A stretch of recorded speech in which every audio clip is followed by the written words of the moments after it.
Sejam bem-vindos ao 11cast, o podcast da Agência 11, agência de publicidade da Universidade Veiga de Almeida da Barra. Hoje nós vamos falar sobre branding e o relacionamento do público-alvo com a marca. Aqui com a gente temos nosso convidado, Renan. Por favor, Renan. Olá, tudo bom, meninas? Muito obrigado pelo convite. Estou aqui para conversar um pouquinho com vocês sobre branding. Eu sou a Nina. Muito obrigada, professor, por ter aceitado o nosso convite. Estamos muito felizes de ter você aqui com a gente. Você poderia se apresentar para a gente, primeiro? Bom, meu nome é Renan Barroso. Eu sou formado em Publicidade e Propaganda. Passei por algumas agências de propaganda durante a minha carreira, né? Agências de varejo de automóveis, principalmente, né? Que era um nicho muito forte na época em que eu comecei a estagiar. Então, hoje o jornal, né, não tem a sua relevância tão grande assim quanto tinha há uns 20 anos atrás. Passei por uma agência experimental parecida com a de vocês, onde veio a vocação para poder dar aula. Então, me especializei nisso, comecei a fazer minha formação, fiz pós. Aí tive meu primeiro emprego como professor, isso em 2008, na minha primeira instituição. Aí depois fui convidado para outra, me tornei coordenador de curso de web design. E aí já estava batendo a porta a importância de ter mestrado. E foi um dos períodos mais bacanas da minha vida, porque era uma instituição que eu também tinha um sonho de trabalhar. E durante o mestrado eu tive a oportunidade de fazer, além de trabalhar na pós nessa instituição, fiz 3 viagens para o exterior, 2 para Boston e uma para o Vale do Silício, onde eu conheci as principais empresas de tecnologia que vocês usam, como o Google, Facebook, né? Quase fomos detidos no Facebook, quase que a equipe, né, da jornada foi detida no Facebook porque não podia tirar foto no Facebook, era altamente sigiloso, secreto. Eu quero saber dessa. Só podia tirar foto da parte externa, então visitei o Google, alguns espaços de coworking, umas aceleradoras, conheci todo o ecossistema e depois disso finalizei o mestrado, tive a minha Eugência, que eu conciliava projetos de marketing digital e planejamento estratégico. Tive a felicidade de atender alguns clientes, né, principalmente da parte de marketing esportivo, que são bem relevantes. E entre outros projetos que eu acabei fazendo networking com amigos que foram na jornada comigo. Então, além de dar aula, eu também atuo, né, como consultor, estrategista e planejador digital. Né? Então é perfeito para falar de branding. Maravilhoso. Ótimo. Gente, primeiro eu queria pedir para vocês se inscreverem no nosso canal do YouTube, seguir a gente nas redes sociais, no Instagram é agência.11 e nos seguir nas plataformas de streaming de podcast, tá bom? Para vocês acompanharem a gente sempre. Professor, vamos falar um pouquinho de branding. O que seria branding, né? Porque tem gente que não conhece. E você, com todo esse histórico, você pode falar pra gente o que se trata. Então, branding, né, como o próprio nome diz, né, brand vem de marca e o ING de fazendo, né, justamente é o processo de construção de marca. Né? Então, isso sempre acontece quando você vai elaborar alguma ideia, você tem um briefing, né, pelo cliente, o cliente às vezes quer fazer alguma coisa.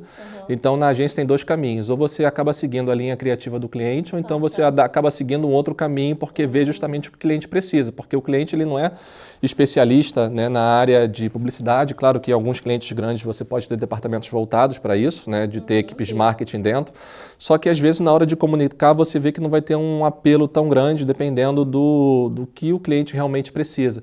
Então o publicitário ele tem um outro olhar e às vezes pode até recomendar para o cliente outras ideias que ele não tinha previsto ainda. Então depende muito do feeling da agência com o envolvimento que ela tenha com o cliente, né, para poder chegar e propor alguma coisa. E aí a agência apresenta algumas soluções. Então lá no passado, né, o conceito de construção de marca demorava algum tempo porque os conceitos duravam mais tempo, né?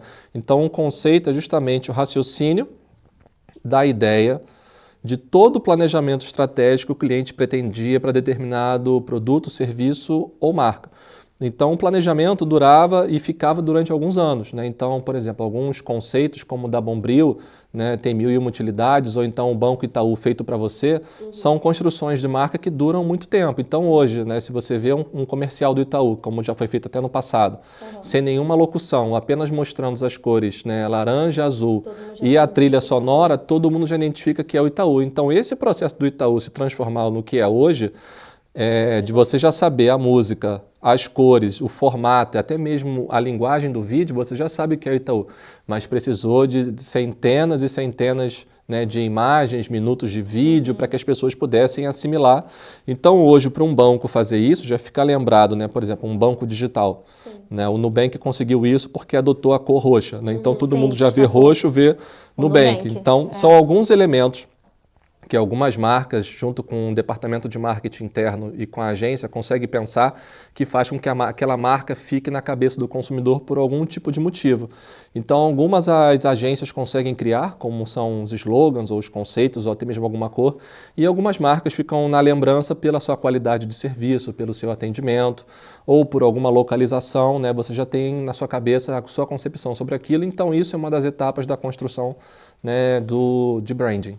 Você acha que é mais fácil ou mais difícil criar ou fazer esse branding, tipo, hoje em dia? Hoje em dia. Pelo conceito do porque durar tem menos. muita coisa, como acontece muita coisa ao mesmo tempo, Sim. com a velocidade da comunicação que a gente tem, criar um branding agora é pior ou é mais fácil? Então, antes, né, assim, eu não sei como era antes de mim, eu sei pelo que eu a li... Coca-Cola demorou muito também. Sei pelo que eu li nos livros e acompanhei na minha época de aluno. Né? Então, antes, você não tinha a quantidade de informação que você não tem hoje, você não tinha a quantidade de concorrentes que tem hoje. Então, assim, bem lá atrás, você tinha que comprar uma geladeira, tinha que comprar um fogão, um rádio. Então, eu preciso comprar aquela televisão, aquela geladeira, aquele rádio. Não havia necessidade de você fazer branding, porque você só tinha 1 ou 2 concorrentes no máximo. Então, hoje, quando você vai comprar algum produto, vai adquirir algum serviço, você tem dezenas ou até mesmo centenas de produtos e não mais apenas numa concorrência local que você tinha antes, né? Porque, falando aqui do Rio de Janeiro, antes você tinha os centros comerciais, que eram famosos, né, e populosos dentro da sua região. Que tinha alguma coisa na Zona Oeste, alguma coisa no centro, alguma coisa na Zona Sul, né? Alguma coisa no subúrbio, né? E aí depois começaram a vir os shoppings. E depois dos shoppings, né, veio a internet. E com a internet, depois da internet, né, começaram a vir os e-commerces. Aí agora, depois dos e-commerces, né, vieram os e-commerces internacionais, que são os sites chineses e de outros países que você tem a facilidade de comprar. Não me refiro só a Shein ou AliExpress ou algo do tipo. Me falo que você, caso queira comprar uma camisa específica da Escócia, você entra lá na Escócia, você pega, manda um redirecionador e você hoje consegue comprar qualquer produto que você queira no mundo. Então, olhando por essa perspectiva, construir uma marca hoje é mais difícil porque você tem, além da quantidade do volume de marcas ser muito maior do que antigamente, você também tem os meios de comunicação. Então, os meios de comunicação, eles não eram, apesar de eles serem massivos, eles eram de 1 para 1. Né? A televisão falava comigo. Né? Então, o jornal falava só comigo. Então, hoje a internet, apesar de ser 1 para 1, eu consigo criar campanhas que eu consiga falar com dezenas de públicos ao mesmo tempo, sem que esses públicos conversem entre si. A convergência midiática. Sim, então, por exemplo, eu sou uma empresa, então eu tenho público, sei lá, 5 tipos de público. 2 públicos masculinos, um adulto e outro mais velho, 3 públicos femininos. Né? Uma pessoa que trabalha em casa, outra que trabalha fora e outra mais nova. Então eu posso fazer 5 mensagens diferentes para 5 públicos diferentes, e sem que esses públicos conversem entre si por conta da segmentação de mídia que as ferramentas de tecnologia nos possibilitam. Então, ao mesmo tempo que você não tem uma mensagem única, como era no passado, né, que tinha até um ditado que na televisão, no jornal, você, para matar uma formiga, precisava de uma bazuca. Né? Você tinha um grande investimento em mídia para comprar um espaço de televisão, uma página de jornal, para poder falar uma mensagem para muitos consumidores. Então, hoje isso já muda. Então, hoje você consegue ver nas ferramentas de tecnologia, na central de anúncios do Facebook, quantos anúncios uma marca está fazendo. Então, quanto maior a empresa, maior é o número de anúncios que ela faz paralelamente para os mais tipos de variados de público. Então, com isso, ao mesmo tempo que facilita uma abordagem, dificulta um pouco a questão do branding, porque você está construindo a sua marca em quebra-cabeças, onde cada um está montando um pedaço de um quebra-cabeça de 1000 peças. Você fica com essa parte, você fica com essa parte, fica com essa parte. Não fica uma mensagem única, como era no passado, quando você tinha um conceito que você falava no rádio, na TV, no jornal e outdoor. Então, hoje, é um trabalho muito mais difícil, porque os objetivos mudaram, os consumidores mudaram, os canais de mídia mudaram. Né? Então, antes a televisão só servia para assistir TV. Então hoje até mesmo a televisão mudou, que você tem as televisões smart, que a televisão você pode assistir TV aberta, mas você pode assistir TV a cabo, você pode jogar videogame, você tem os streamings, né? E você pode também navegar na internet, sabe-se lá o que vai acontecer. Com o celular a mesma coisa. E tornou as pessoas um pouco mais dispersas para poder ouvir as mensagens que as marcas tinham a dizer. Né, que as marcas funcionavam muito mais como um caráter pedagógico. Eu tenho que ensinar o meu consumidor que esse produto serve para isso. A nossa proposta de valor é essa. Sim, a gente a veio para vermelha e preta. Antigamente tinha tempo, hoje em dia não tem mais esse tempo. Hoje em dia é tudo mais ágil, muito mais rápido, tudo mais pulverizado. Certo. Então, o que você está falando é que a persona é um principal para o brand agora, para segmentar o público. Então, pode ser que sim, mas depende muito do nível da empresa, do tamanho do investimento dela, porque em algumas conversas, até mesmo em sala de aula com alguns alunos, né, a gente acompanha um pouco a evolução da tecnologia e a gente está vendo muito essa questão de inteligência artificial. Então, o que é? Crie um script de roteiro, crie um e-mail para mim assim assado, me dê uma receita, faça um plano nutricional. Então, tudo isso é algo já padronizado. Quando eu peço para uma inteligência artificial, crie uma campanha para a marca tal. Ela já vem aquela... tem um roteiro, mas são muitas variáveis que não tem um padrão fixo. Né? Então, publicidade é muito quebra de paradigma. Quando você acha que você espera receber alguma coisa, vem outra totalmente diferente. Então, para construir hoje uma imagem de uma marca, precisa saber muito o que essa marca quer. Porque hoje, como você tem muitos concorrentes no mercado e você tem, às vezes, uma verba limitada, ou então dependendo do canal que você quer ativar, porque antigamente as marcas vendiam só em loja. Né? Se vocês pararem para pensar antigamente, as marcas vendiam só em loja. Só no supermercado, só no shopping. No bazar, no shopping. Hoje em dia, vejam quantos canais de venda você tem possível para uma marca vender um produto. Agora está até dentro do cinema, está em tudo. Tudo, entendeu? Tudo. Dentro dos canais digitais e do offline. Então, no cinema, eu posso fazer um tipo de estratégia para que a pessoa pegue o celular, escaneie um QR Code, que ela vai ter uma promoção específica ali. Você que está no cinema, para comprar o produto tal, escaneie agora esse QR Code, compre com 25% de desconto, oferta exclusiva para o cinema. É uma outra métrica, é um outro tipo de estratégia que isso pode contribuir para o tipo de brand que está sendo formado para essa marca. As novelas começaram a aderir também, porque antes tinha aquele product placement, né, que era certinho, falando da marca. Agora não, a marca está dentro da história, então as pessoas acabam pesquisando porque viram dentro daquela história da novela. Eu estava vendo novela, tem uma novela que eu comecei a ver agora, pelo streaming também. E eu tomei um susto, de repente, uma publi no meio da novela. Eu falei, ué, gente, o que está acontecendo? Não entendi nada. Mas, enfim, seguindo essa linha também que você estava falando sobre a construção da marca e tal, eu queria saber qual a importância da história da marca para a criação do branding. Porque a Coca-Cola tem aquela ideia de reunir a família, criar essa história toda, né? E a história da Coca-Cola é um pouco diferente dessa narrativa. Então, como é que isso ajuda no branding, entende? Na hora de passar para o público. E como é que ela é construída também, né? Então, depende muito do olhar do publicitário, né? Do feeling, de você chegar e sentir. Então, o Papai Noel, por exemplo, quem fez foi a Coca-Cola. Exato. Né? O Papai Noel, a cor vermelha e a configuração como se tem hoje em dia, foi uma mensagem, né, que a Coca-Cola construiu lá no passado e permanece ainda até hoje. Exatamente. Né? Só que isso é um em 1 milhão de casos. Né? Então, eu assisti o filme do Air, né, da criação da marca Jordan, e foi justamente o esforço de uma pessoa que queria contratar o Michael Jordan e também o designer que fez justamente o tênis, colocou as cores do time do Chicago Bulls e ali a expectativa era vender 3 milhões de dólares em 3 anos e vendeu 164 milhões de dólares num ano com um produto, com uma ideia, com cores. Então, na hora, você não chega e pensa, vou fazer um branding planejado. Não, a pessoa pensa na hora, vou carregar as cores, vai ser um produto único, eu quero você, você vai ser a estrela da minha marca, o porta-voz, e as coisas meio que vão se desenhando conforme tudo vai acontecendo, porque por mais que você queira fazer um planejamento, um plano para 1, 2, 5, 10 anos, se os resultados não acontecerem, você vai ter que refazer aquele plano.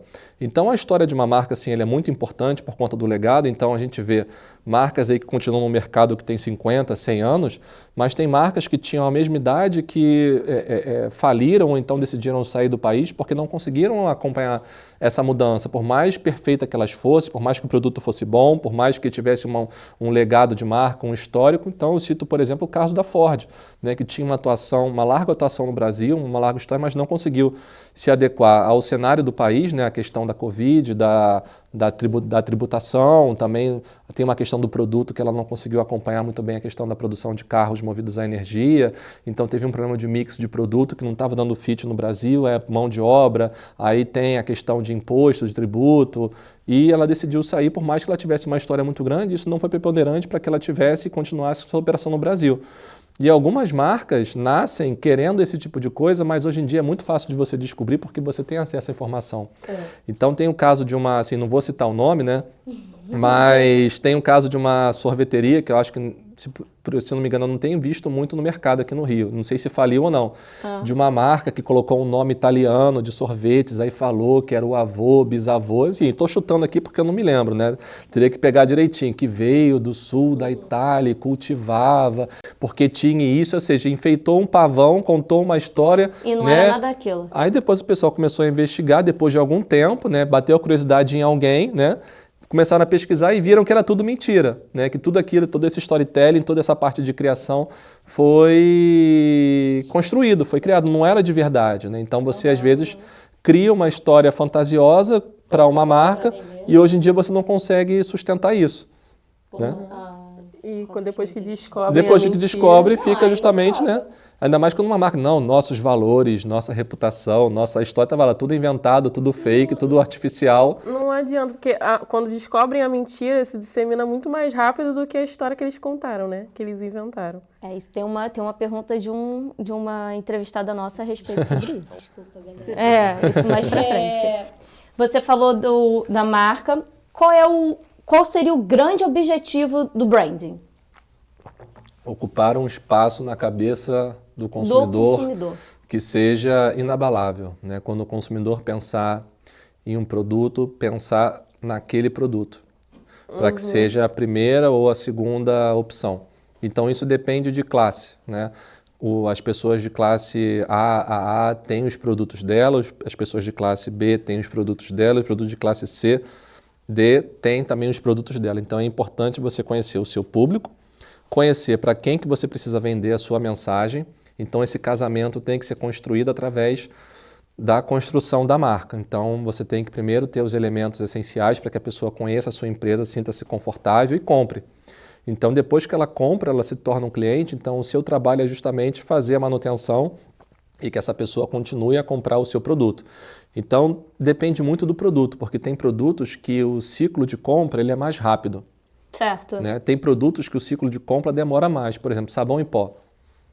O ciclo de compra é rápido. Pão, seu ciclo de compra é diário, né? Para quem tem aquele hábito de acordar de manhã, comprar um pãozinho.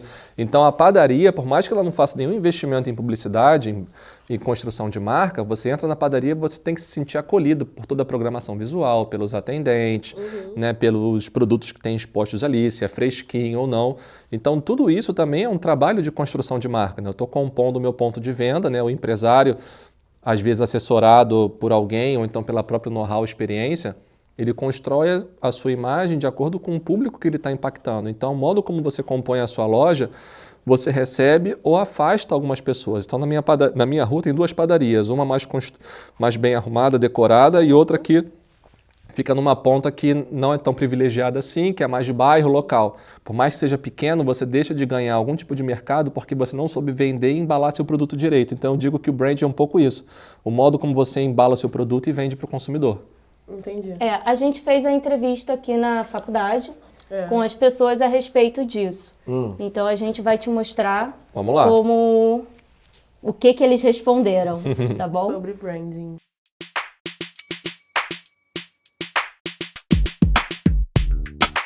Branding é a logo que envolve a identidade de uma marca, né? Relaciona muito com questões de marca, identidade visual. Tudo que tá ali por trás.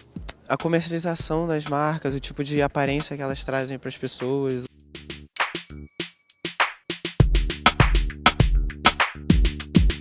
Eu gosto muito da Farm, acho uma marca muito autêntica. Eu gosto muito da Versace. A marca que eu mais me identifico é a Nike. A que eu mais uso é a Adidas e eu curto muito ela por causa que o estilo dela faz muito o meu tipo. O estilo de roupa é o estilo de roupa que eu gosto. Eu gosto bastante tipo, da maneira que eles procuram transmitir a ideia. Eles tipo, fazem collabs e tal, mas eles nunca perdem a essência deles.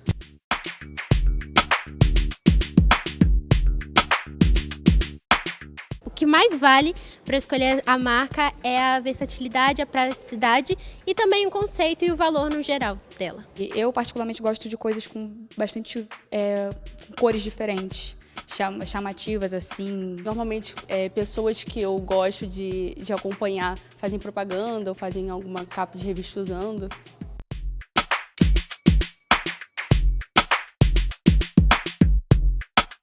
Eu acho que não. Sim, sim. Muita propaganda que sai pela culatra, que elas fazem errado, e faz até você, tipo, perder o gosto daquela marca. Já aconteceu comigo, era um lançamento, mas a estratégia deles não estava muito legal, assim, então eu fiquei meio duvidosa e fiquei meio receosa de comprar, então acabei nem comprando.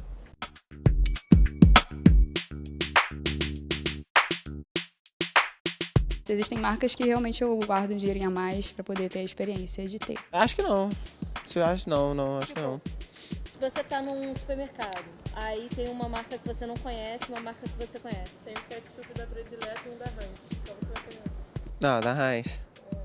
Faz sentido, agora que eu entendi. Quando é roupa, se eu acho que a roupa é confortável, eu gostei, é bonita, eu vou assim.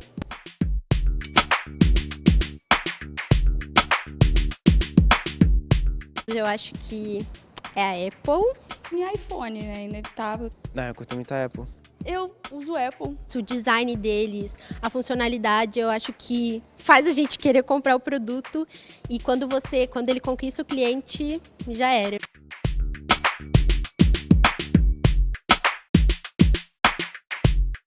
Aonde a gente está, o que a gente compra, o que a gente consome em si. Quando você para pensar que branding é a logo, é aquilo que cria a identidade da marca, você começa a observar que as coisas que começam a te atrair para você adquirir um produto é de fato como que ele se apresenta para você.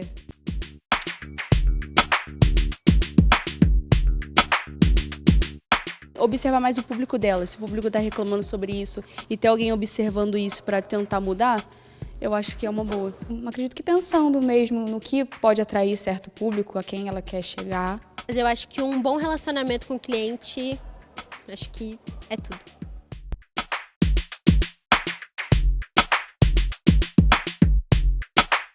Eu gostaria de saber como é que é o processo criativo, assim, para poder criar, como que é todo esse processo de pensar, de que forma o produto vai falar com quem está, né, com o cliente.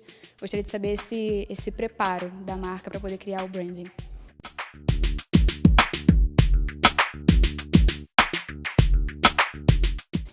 Uma coisa que eu gostaria de saber é como você fazer o famoso rebranding da marca, assim.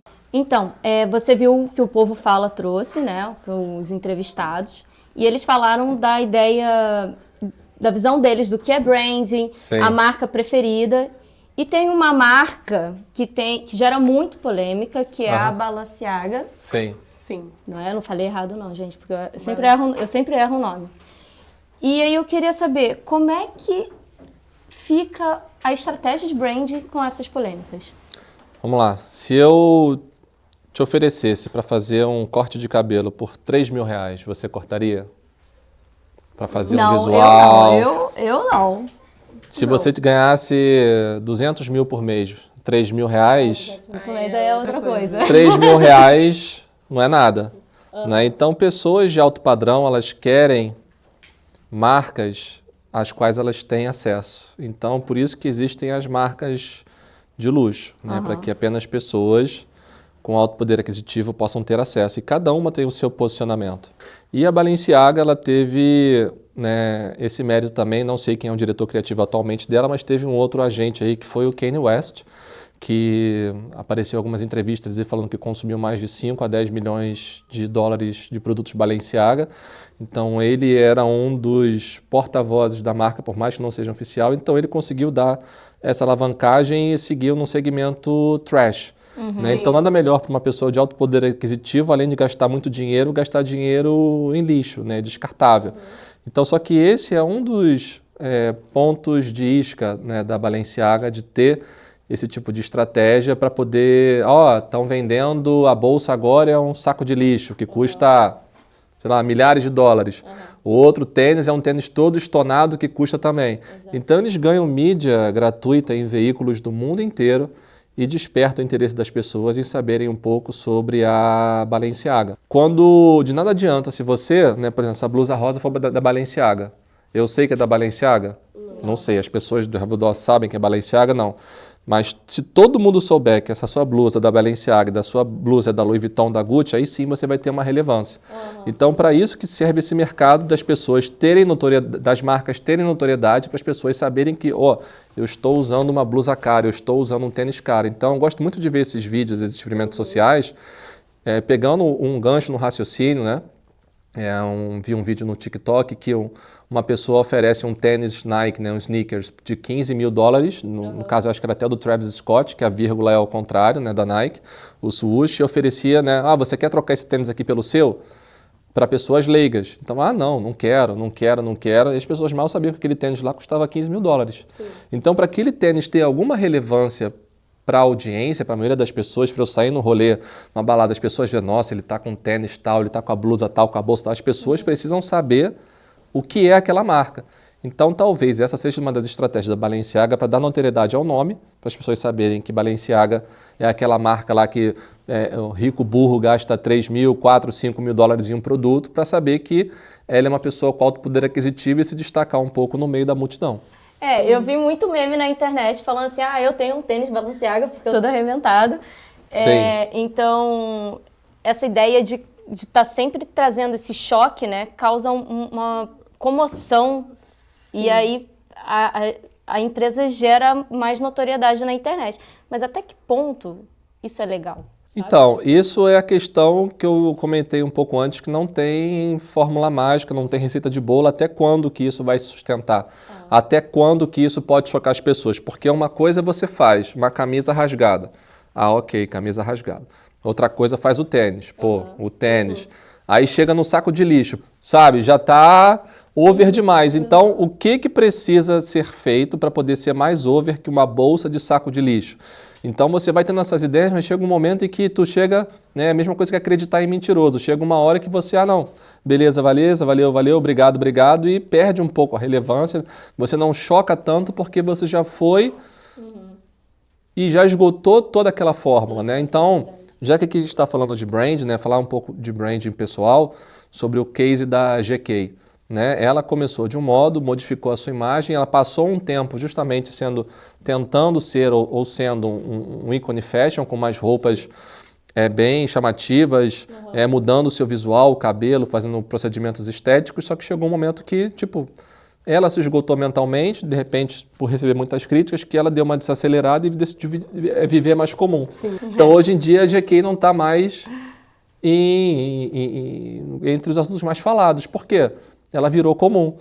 Então, deve estar descansando um pouco a imagem, porque, né, Farofa está chegando aí, fevereiro. Então disseram que ia ser internacional. Pois é. Né? Então, ela deve estar pensando em alguma coisa para justamente chocar, chamar um pouco da atenção, né, através do nome dela, porque hoje em dia as marcas e as pessoas vivem muito disso, vivem de mídia espontânea, vivem de polêmicas para poder o nome estar ali, e quanto mais pessoas veem os vídeos, né, visitam os sites, mais rentabilização com base nisso. Sim, ela pode ter... Assim, ela fez um rebranding, né? Que é uma das perguntas de uma das nossas entrevistadas. Como é que faz isso? Desculpa. Vou até pedir para você respondê-las, né, as perguntas. É melhor falar de rebranding primeiro? Pode ser. Como é que faz o famoso Então, o rebranding é algo que você quer mudar totalmente na sua empresa. Isso aqui que a gente fez, pega, joga no lixo e vamos pensar um outro caminho. Então, quando você faz um rebranding, né, a própria Apple, que muitos entrevistados comentaram, a Apple passou por alguns rebrands, né, durante a sua carreira e ela decidiu e só conseguiu ir adiante entre indas e vindas do Steve Jobs foi quando ele voltou e decidiu fazer a primeira linha de iMacs, né, o G3, que eram coloridos, então eles focaram inicialmente em muitas cores. As cores, né, então os anúncios eram vários iMacs, né, um do lado do outro, então isso é um rebranding da marca, que tinham computadores grandes, quadradões e tal, decidiram mudar um pouco para design. Né? Sim.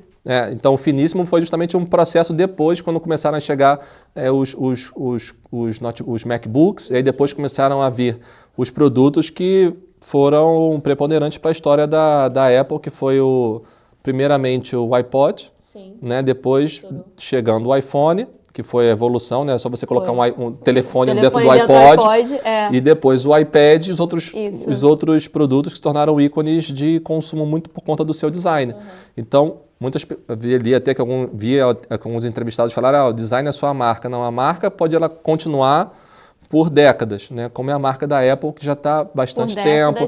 A marca da Mastercard, que está, apesar de ter mudado alguns elementos, continua por décadas também. Então, a marca, não necessariamente você pode mudar.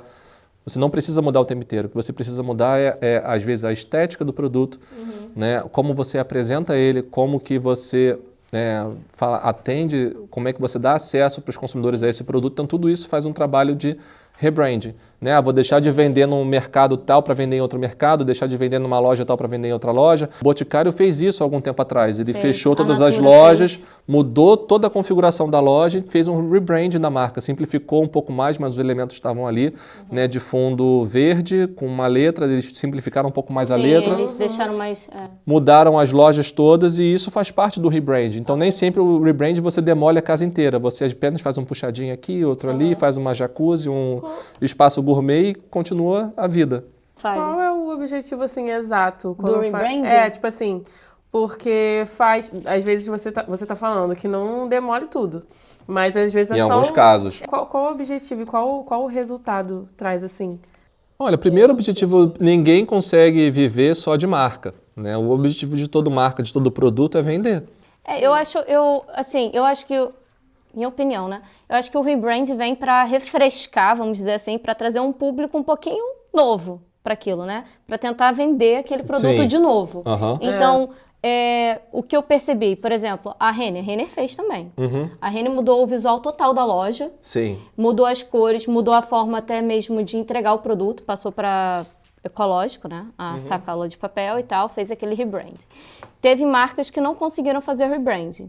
A Marisa foi um caso que não conseguiu fazer um rebrand bem segmentado, apesar dela fazer slogan, posicionamento e tal, que antes era de mulher para mulher, aí depois tentou pegar um público maior e tal, mas não conseguiu trazer esse frescor para a marca. Então, eu acho que o rebrand vem para dar esse frescor, não seria isso? Mas algumas marcas elas já têm, né, parte do estudo de branding que fala de branding que fala sobre o estigma da marca. Então, às vezes, quando alguma coisa cola em uma marca, é muito difícil de você resgatar, como é o caso da Marisa. Marisa era uma loja de departamentos. Antiga, né, com aquela loja entulhada, com o logo, com um rosa, né, ultrapassado, a tipologia grossa, o desenho do símbolo também antigo. Então, era uma marca mais para senhora, né, para pessoas, para mulheres de mais idade. Né, uma loja popular. Então, esse público meio que se perdeu. A marca se viu, né, naquele lance que ela tentou não fazer uma mais moda vendendo, íntima, mas não deu certo. Não era mais o meu público esse, não estou mais conseguindo vender para esse público, não estou conseguindo mais me conectar. Então, quando tenta fazer alguma coisa, é melhor você, como eu falei, nesse caso era questão de desabar tudo e começar algo do zero. Que é o que está acontecendo. Né? Ou então poderia criar uma marca nova, by Marisa, ou então empresas do grupo, faz parte do grupo Marisa, mas sem precisar, né, apresentar como você vai expandir no seu portfólio, né, como é o caso da própria Ambev. Né? Ela tem as marcas, então ao invés dela lançar uma marca nova, ela compra uma marca nova de cerveja ou faz uma nova fusão com outra marca, um outro segmento e apresenta ali uma outra ideia sem ter que seguir. Então hoje, se eu perguntar para vocês, qual é a imagem que a Skol tem, qual é a imagem que a Brahma tem, qual é a imagem que a Antártica tem, quanto tempo vocês não veem um comercial dessas cervejas? Então, Da Copa do Mundo teve a da Brahma, não foi? Não era do carrinho? Que o carrinho seguia? Eu acho que era da Brahma. Eu acho, não tenho certeza.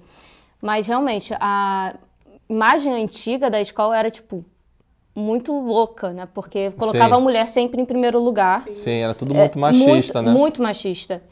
Um dos agentes que você tem, né, são assim, os novos consumidores. Então, o que elege alguém, na teoria, né, para poder ser um novo consumidor de cerveja? Completar 18 anos. Então, a Skol, né, na minha época, né, de adolescente, que eu tinha a idade de vocês, era a cerveja do momento. Por quê? Você não tinha abertura para tantas marcas quanto você tem hoje, de cervejas artesanais, né, como o caso lá da Colorado, de cervejas importadas, que não vendia no Brasil, uma Stella, uma Bud, uma Heineken. Uma praia. Praia nem fala, praia gourmet, né? Tipo uma Corona. Tudo isso era coisa de filme, que a gente via nos filmes. Nossa, meu sonho era tomar uma Budweiser. Não achava. Pelo menos nos rolês que eu ia. Heineken. Né? Não tinha Heineken, não tinha Bud, não tinha nada. Não tinha Não Heineken. tinha. Quando eu tinha uns 20 e poucos anos, não tinha essas cervejas ainda. Não vendia no Brasil.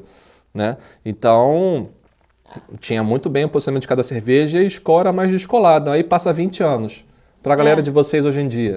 Tem que ser um outro tipo de mensagem. Então, como, né, a marca precisa pensar? A gente vai continuar se comunicando com essa galera aqui que cresceu com a gente, de todas as nossas mensagens e tem Skol no coração, ou a gente vai mudar e vai seguir por um caminho para essa nova geração. Então, é fato que algumas coisas no passado, né, foram extremamente prejudiciais para alguns tipos de segmento de público. É ilegal o que está fazendo? Ou é só apolítico, não é conforme as regras da sociedade?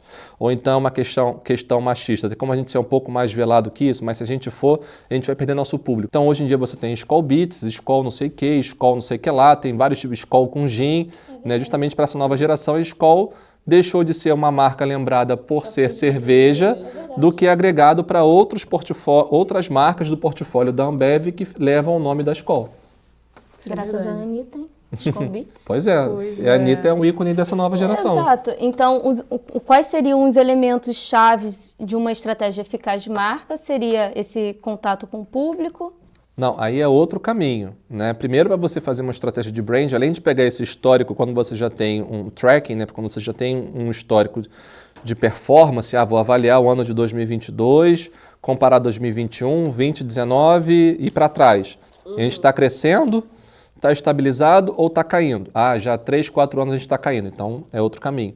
Mas falando especificamente de uma marca, né, nova ou então que esteja querendo fazer alguma coisa, você tem 3 caminhos. Ou você segue uma linha de um diferencial de comunicação, ou seja, o produto é um commodity, você não tem muita diferenciação. Continuando no exemplo da cerveja, você pegar essas 3 canecas aqui e botar 3 cervejas diferentes.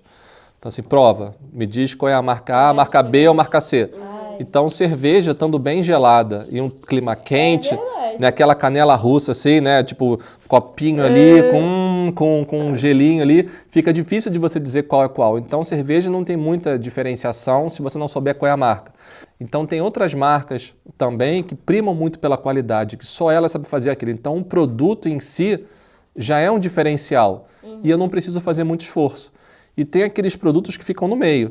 Meu produto é mais ou menos bom, mas eu tenho que mais ou menos contar uma história. Então aí eu tenho que trabalhar, pegar o que eu tenho de melhor no meu produto ou o que eu quero abordar naquele momento, para o segmento de público que eu pretendo atuar. Então você trabalha naquilo que a marca faz muito bem com excelência, ou você trabalha a questão da comunicação, ou fica num híbrido, né? Mas só pode ter cuidado para que isso não seja igualado por um concorrente. Então, só o meu produto tem isso. Mentira, o meu produto também tem isso aqui, faz isso, isso, isso. Pronto, jogou dinheiro no lixo, você não tem diferencial nenhum. E o teu trabalho todo ali de comunicação para vender, para construir um produto, foi embora. Aí teria que avaliar cada caso, é um caso. E teve outra pergunta da nossa entrevistada, que ela queria saber como é que pensa nisso tudo. Que seria... Processo criativo. Total. Tudo. Que seria uma das perguntas que a gente até ia fazer para você. Porque tem pessoas que querem criar a marca dela, né? Sim. Querem criar o seu próprio negócio. Qual seria a dica, né? Como pensa nisso? Como articula isso? Primeiramente, você tem que pensar a função do seu produto ou do serviço. Tipo, o que é que eu quero? Quando a pessoa olhar pela primeira vez o meu produto. O que é que eu quero? Eu quero que a pessoa fique encantada pela apresentação do meu produto, pelo sabor ou pelas funções do meu produto, ou fique feliz apenas em ter o meu produto, que são coisas diferentes, né? Que são as métricas que você vai avaliar. Então, quem é que decide isso? É a empresa. Então, a empresa está fazendo um novo produto, né? Vou falar de um microempresário, né? Certo. Vou fazer, sei lá, um podrão de bairro, né? Um cachorro-quente ou um hambúrguer de bairro, um hambúrguer gourmet de bairro. Eu vou vender com loja ou vou vender só delivery? Então, o que eu tenho que fazer? Só delivery, fotos maravilhosas. Então, eu tenho que investir em um fotógrafo de qualidade para que ele faça as imagens que as pessoas sintam vontade de comer, o famoso food porn. Se eu for loja, eu tenho que contratar um arquiteto para poder fazer. Então, se eu não tiver nem isso nem outro, eu estou vendendo hambúrguer tradicional. Né? Não estou investindo em absolutamente nada. Nenhum diferencial. Então, eu posso vender muito pela embalagem, né? Pela apresentação da embalagem que me dá vontade de comer. Então, eu vejo muitos vídeos, né, de pessoas, eu quero casar, estou vendendo brigadeiro na rua, estou vendendo brownie, estou vendendo palha. Então, a apresentação, às vezes, é feia, é ruim. Você olha aquilo, quanto é que custa? R$10. Aí você olha e vê, não vale R$10. Mas se tiver numa caixinha, tudo embaladinho, com lacinho, etiquetinha, bem cuidado, não é aquelas bolsas velhas, né, que você anda carregando tudo rasgado. É uma bolsa, né, de pano, preta, tudo mais, né, branca, enfim, da cor da marca. A pessoa arrumada, né, não precisa estar arrumada, né, mas não pode estar largada. Já é uma outra coisa. Você chega, nossa, R$10 está barato. O mesmo produto, muda só a embalagem. Então, tudo depende muito de onde você quer investir. Então, muitos produtos, às vezes, são mais caros na comunicação, na produção, na embalagem, do que efetivamente na matéria-prima em si. Porque é justamente aí que você apresenta e define quanto que você vai cobrar, quanto que você pode cobrar e qual é o seu público. Então, o branding é, primeiro, essa construção. Sim. Mas eu ia te perguntar também qual é a diferença entre o branding e o marketing. Sim. Né? Se um vem antes ou um vem depois, pelo que você está falando. Imagina você vai ao supermercado e todos os produtos não têm rótulo. Nossa, mãe. Tem só a caixa. Ai. Ai. Ai. E tá lá escrito, sabão em pó, biscoito de chocolate. É só você pegar a mão e qualquer um é válido. Não, professor, eu ia ficar nervosa. Pois é. Eu ia ficar muito nervosa. Eu ia ficar tipo, cara, tudo igual lá. Eu ia fazer um nido niter, sério, juro. Eu ia ficar muito nervosa. Eu tenho muito esse negócio de comprar as coisas pela embalagem também. Pois eu é. gosto de uma embalagem bonita. Então, o marketing é uma ciência, né, uma grande área. Então, você tem o marketing digital, você tem o marketing político, você tem o marketing pessoal, você tem o marketing de vendas, você tem o marketing profissional, marketing de varejo. E aí a lista é grande. E as ferramentas de análise dentro do marketing. Então, o branding, para mim, se encaixa dentro do conjunto do marketing. Então, os dois não tem como andar separados. É um pouco mais difícil. Então, o brand ele pode ser diluído em outras áreas, como, por exemplo, dentro dos 4 P's. Né? Do que, ao invés de falar de brand equity, né? Que é a equação da marca, o que você tem que fazer para poder adquirir valor, gerar valor, né? Que seria algo mais difícil na entrada, mas é algo que, às vezes, todo mundo acaba fazendo de maneira inata, involuntária, e às vezes falta um pouco para alguns empresários e outros, por mais que saibam muito, não conseguem materializar e pensar e fazer o óbvio. Entendi. A gente está se encaminhando aqui para os 5 minutinhos e a gente tem uma pergunta aqui, né, que a gente tem que ler. E agora? E fez uma pergunta pra gente. Então vamos... Você quer pegar Vamos a dica lá. primeiro? Vamos Dica do pegar a livro. dica do livro. Bom, tive que recorrer aqui ao meu celular para poder lembrar do livro, tá? Então, os autores são meio difíceis de pronunciar, mas o livro, ele é por volta de... acho que foi lançado em 96, mas o primeiro contato que eu tive com ele foi em 99.